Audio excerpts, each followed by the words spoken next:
रोहित पवारांनी शपथविधीवरून महायुतीला डिवचलंय। महायुतीला बहुमत मिळाल्यानंतरही 26 तारखेला सरकार स्थापन होणं गरजेचं होतं। मात्र लग्नाची तारीख जवळ आणि नवरदेव हुंड्यासाठी रुसला असल्याची टीका रोहित पवारांनी केली आहे।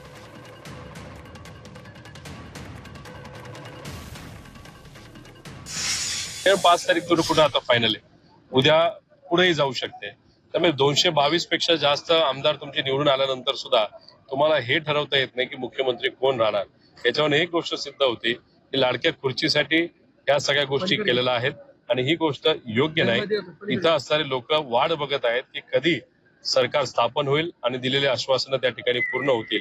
त्यामुळे लग्न ठरलंय, नवरदेवांना मुलगी आवडली, मुलीला नवरदेव आवडलेला आहे आणि जेव्हा खऱ्या अर्थाने लग्नाचा दिवस येतो तेव्हा नवरदेव अडून बसतो की मला हुंडा पाहिजे, म्हणजे मला पद पाहिजे।